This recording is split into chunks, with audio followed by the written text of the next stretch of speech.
Esto es Radio Sefarad y estas son las noticias. Comenzamos con los titulares de hoy. Las organizaciones judías condenaron la violencia en Charlottesville y critican la equidistancia de la condena de Trump. Netanyahu y el jefe del Mossad advierten que en Siria Daesh sale y entra a Irán. Ucrania descubre que en las fosas de Babi Yar también se enterraron las lápidas del cementerio judío local. Y Hezbollah anuncia que descubre otro presunto dispositivo de espionaje israelí en forma de roca. Estos son nuestros titulares de hoy que comenta Jorge. Hola, Jorge. ¿Qué tal, Raquel? Y bienvenida nuevamente aquí a las voces de la noticia. Después volveremos con la agenda cultural, pero como saben empezamos ya con nuestra primera noticia. Organizaciones y líderes judíos condenaron la violencia en la manifestación organizada por los supremacistas blancos en Charlottesville, en Virginia, y criticaron al presidente Donald Trump por decir que el odio y la violencia provenían de muchas partes. El rabino Rick Jacobs, presidente de la Unión para el Judaísmo Reformista, señaló: elogiamos la apertura de la declaración del presidente Trump condenando la exhibición flagrante de odio, fanatismo y violencia, pero estamos profundamente preocupados por la equivalencia moral evidente en su declaración. Ronald Lauder, presidente del Congreso Judío Mundial, condenó la violencia inconcebible del hecho. Por su parte, Jonathan Greenblatt, presidente de la Liga Antidifamación, condenó el suceso y elogió a Trump por condenar la violencia, pero le criticó por no condenar específicamente al movimiento supremacista blanco. Bueno, estas condenas no solamente vienen de organizaciones judías, evidentemente lo que pasó en Charlottesville fue la mayor manifestación de la extrema derecha de Estados Unidos y la violencia que se desató ahí también fue terrible, pero vendría a ser como un cóctel de neonazis, de Ku Klux Klan y de todo lo peor que representa a Estados Unidos, con lo cual hablar de condenar la violencia y poner la equidistancia, decir que la violencia provenía de muchas partes, es un discurso que hemos criticado siempre en cualquier líder y no vamos a hacer menos al presidente de Estados Unidos, Donald Trump, que ya 24 horas después pues ha tratado de montar una campaña para decir que no es eso lo que quiso decir. Ya el vicepresidente Pence salió para aclarar de alguna manera estas dudas, pero esta equidistancia ideológica de la extrema derecha con lo que sea es inconcebible y es inaceptable. Por lo tanto, nos sumamos aquí. Nosotros no somos una organización judía ni representamos más que una voz más entre las comunidades del mundo, pero desde aquí nuestra indignación porque el discurso de la primera potencia mundial no sea más claro en ese sentido. Continuamos con nuestra segunda noticia. El primer ministro israelí Benjamin Netanyahu advirtió que Irán está expandiendo su influencia regional en Siria, para lo cual utilizó una frase: Daesh sale, Irán entra. Simple, estamos hablando sobre todo de Siria.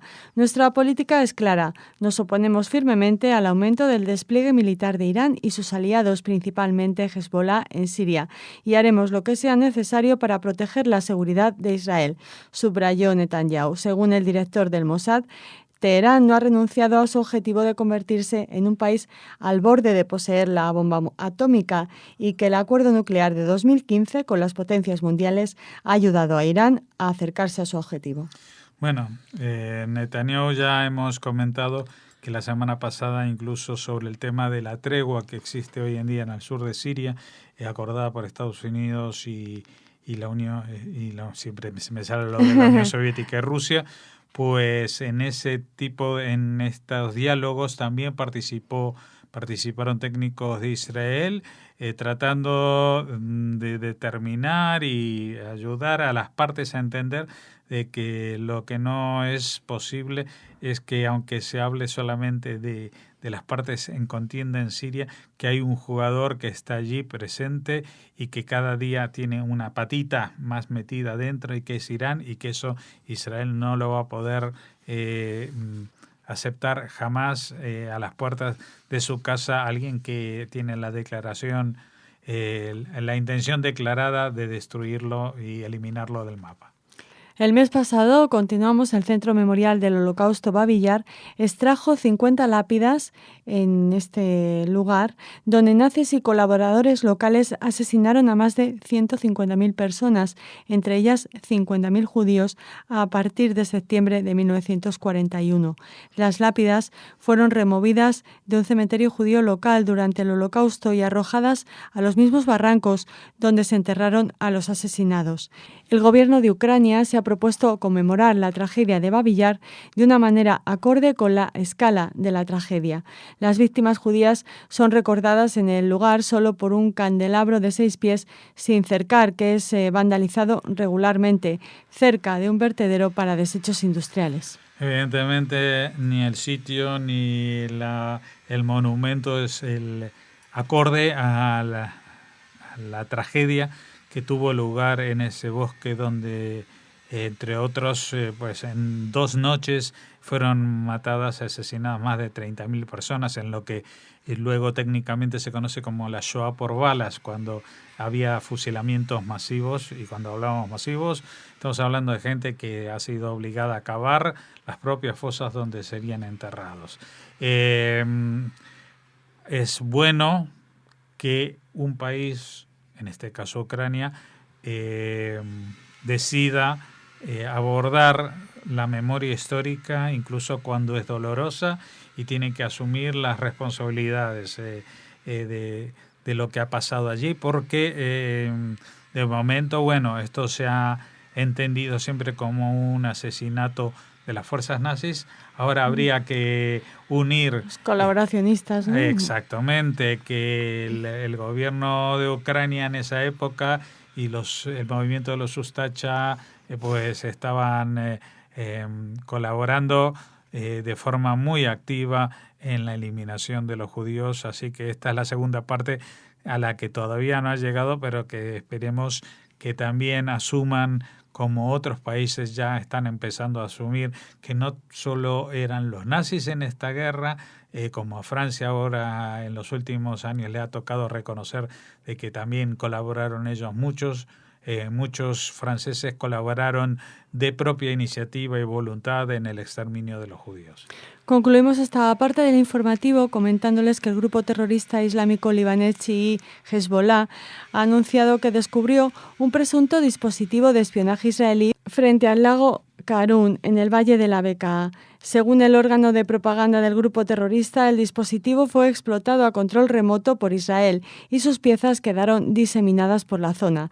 De acuerdo con dicha información, una capa de fibro de vidrio con forma de una roca cubría el dispositivo, que estaba fijado sobre una roca en un mirador desde donde se observan las localidades del oeste del valle de la Bekaa, incluyendo la carretera Beirut-Damasco. En los últimos años, el grupo terrorista ha reportado descubrimientos de presuntos dispositivos de espionaje similares, especialmente en el sur del país. Bueno, esto es muy curioso. Sí, no, esto es dentro del terrorismo ficción, podríamos llamar esta categoría de tonterías que de vez en cuando aparecen en las agencias de información o de Hezbollah o de Hamas, ¿no? Hemos visto rocas espía, hemos visto insectos espía. Claro, uno dice, pero vamos a ver, ¿por qué los israelíes se van a poner unas cámaras en una roca cuando tienen satélites, cuando tienen drones, y todas estas funciones las realizan, podemos decir, diariamente? Lejos de lo pétreo. Exactamente, sin tener que poner una... Y aparte, ¿cómo saben los investigadores de Hezbollah que esto era una especie de dispositivo de observación que tenía una capa de fibra de vidrios, y cuando se enteraron es cuando estaba explotado? O sea que, ¿cómo saben cómo era antes de explotar? Son capaces de reconstruir la fibra de vidrio después de una explosión, lo cual pues nos anima a pensar que dentro de poco serán capaces de construir un túnel del tiempo, y por eso los felicitamos. Pero de momento déjennos ser un poco escépticos y pensar que Israel evidentemente vigila al grupo Hezbollah, pero no necesita esas tonterías, porque para eso tienes la tecnología que todo el mundo sabe que existe y por la cual Israel sabe, primero, por los satélites y por los sistemas por ejemplo, en los drones, y por cosas mucho más banales como la cantidad ingente de informadores voluntarios libaneses que están hartos de tener y de sufrir a Hezbollah y que cuentan a Israel absolutamente todos los detalles que pueden saber sobre esta gente que se disfraza de milicia, que en España son vistos como un partido político, pero que en realidad no son más que lo que aquí era, por ejemplo, Herri Batasuna, una forma política de terrorismo. Terminamos esta parte del informativo, unos breves segundos y volvemos con la agenda cultural.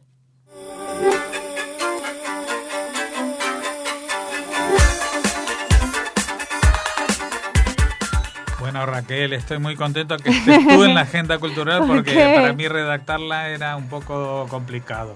Como para mí redactar la parte del informativo cuando no estabas tú. Bueno, así que vamos a volver a cada uno a nuestras labores. Bien. Y hablando de volver, Jorge, muy pronto va a regresar la Jornada Europea de la Cultura Judía, que en este caso va a celebrar su 17ª edición. Ya son 17 años. Se supone que es el primer domingo de septiembre, pero últimamente se lo están tomando de forma muy laxa la fecha. En este caso es el programa se abre el 3 de septiembre, que no sé ahora mismo si es domingo, pero lo comprobaremos porque seguiremos hablando de este tema. Uh-huh. En este caso nos centramos en las actividades que van a tener lugar en Lucena, recordándoles que esta Jornada Europea de la Cultura Judía se celebra en 34 países europeos y, por supuesto, en las 19 ciudades que componen la red de juderías.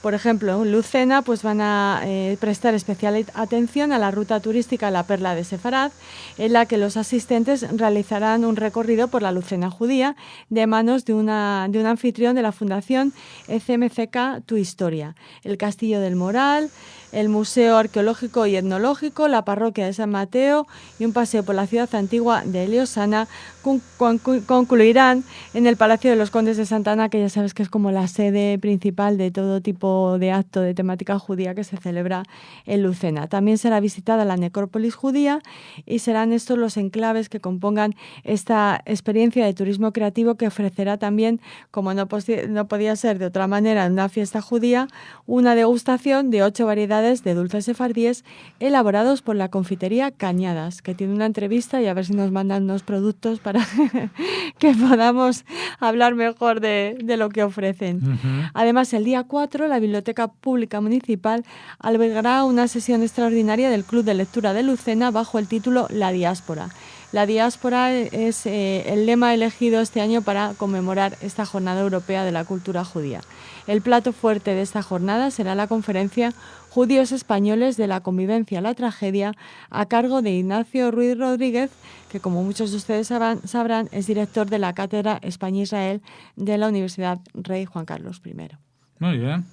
Pues nada, todos a Lucena. Bueno, todos no, porque este mismo día, como es la Jornada Europea, habrá actividades en otros sitios que iremos informando, supongo. Sí, como siempre hacemos cada año, iremos recorriendo todas las ciudades de la red de juderías para invitarles a asistir a las actividades que se realizan en su ciudad o también visitar las de su alrededor o un poquito más lejos. O las que tengan ganas de visitar. Exacto.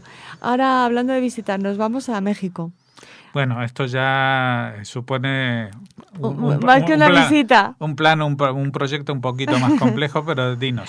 Pues como les veníamos anunciando, ya se ha inaugurado la primera Feria Internacional del Libro Judío. Con más de 130 actividades, se podrá disfrutar durante los próximos 10 días. Esta Feria Internacional del Libro Judío ocupará las instalaciones de la librería Rosario Castellanos. Como suponemos que nuestro corresponsal en México, Isaac Aysen, nos hablará más en profundidad de este tema, solo comentarles que en la inauguración, Rubén Goldberg, el presidente del patronato del Centro de Documentación e Investigación Judía de México, comentó que es preciso preguntarse y con mucho cuidado si acaso los judíos estaríamos hoy aquí de no ser por los libros. Permítanme, dijo en la inauguración, confesarles que no estaríamos aquí sin estos textos que facilitaron la transmisión del judaísmo al paso de las generaciones. La feria, agregó, busca no solo celebrar la cultura judía, sino tender un puente para comunicarse con quien quiera acercarse a ella. Y los libros son uno de los principales métodos para que la gente, pues eso, se acerque a la cultura judía. Pues nada, esto ya me suena una buena recomendación para los mexicanos, incluso para los mexicanos no judíos que quieran acercarse. Entre nuestros oyentes hay mucha gente que no son judíos y que escuchan Radio Sefarat para acercarse a entender temas del judaísmo, pues tienen esta oportunidad a través de la Feria del Libro, ¿no? En la primera parte del informativo les hablábamos de Babi Yar y terminamos esta agenda cultural hablando de nazismo también, en clave Shoah, porque unos 500 nazis se preparan en Berlín para marchar conmemorando el 30 aniversario del suicidio de Rudolf Hess, que se celebrará el próximo 17 de agosto. Celebrar un suicidio es lo más estúpido que he oído de todos los homenajes del mundo. Ya saben, hacemos un poquito de memoria, pero seguro que muchos de ustedes lo saben, que al terminar la Segunda Guerra Mundial, Hess fue juzgado en Nuremberg y condenado a prisión perpetua en la famosa cárcel de Spandau, por crímenes contra la paz. Esta marcha neonazi se llevará a cabo el 19 de agosto en el distrito de Spandau, donde Hess fue encarcelado durante 40 años hasta quitarse la vida el 17 de agosto de 1987 a la edad de 93 años. Quiero hacer una propuesta si los neonazis quieren realmente brindarle un homenaje, les propongo que se suiciden ellos también en la plaza esta donde van a hacer la manifestación. Creo que sería uno de los grandes aportes. Sería un gran homenaje a la humanidad. Al recuerdo de Rudolf Hess. De Rudolf Hess y de los nazis. Esta actividad fue titulada El asesinato no está prescrito, libere los archivos justicia en vez de venganza, porque detrás de esta noticia, de esta marcha neonazi conmemorando el suicidio de Hess, está que ellos siguen convencidos de que Hess no se suicidó, sino que fue un asesinato por parte de nazis rivales que los británicos encubrieron. Entonces esta es una marcha como las SA y las SS, ¿no? Esa lucha por el poder. Dentro de la cárcel de Spandau, que creo que era el único que vivía en esa cárcel, ¿no? Sí. Era bastante inexpugnable, pero bueno. A ver, si él era el único que vivía en esa ¿qué luchas internas había? A lo mejor había una roca espía de Hezbollah también. O de eso. Pues nada, si queda alguno vivo después del suicidio masivo en homenaje de Hess, pues que lo hagan cuando caiga el aniversario del suicidio, porque eran todos muy valientes los nazis hasta que los llevaban a la cárcel o tenían a la vista que alguien los iba a juzgar como Adolf Hitler y entonces se pegaban un tiro. Pues... De hecho, abundando un poco en lo que comentábamos, hay una teoría que afirma que el hombre encarcelado era parecido a Hess, mientras que el verdadero, como les decíamos, fue asesinado por rivales nazis, hecho que el gobierno británico cubrió. Pensé que estaba en alguna selva de Latinoamérica junto a Mengele, Hitler, Elvis Presley y Prince. Bueno, como la cárcel de Spandau fue demolida para evitar que se convirtiera en un lugar de peregrinación para los neonazis, los extremistas de derecha se reunieron durante años en su tumba hasta que fue destruida en 2011 y sus restos lanzados al mar para evitar peregrinaciones. Pues otra opción es que peregrinen al fondo del mar, especialmente si no tienen escafandra. Pues con estas recomendaciones para nuestros queridos neonazis. Los neonazis que nos escuchen ya saben que siempre encontrarán una voz amiga para encontrar fin a sus males.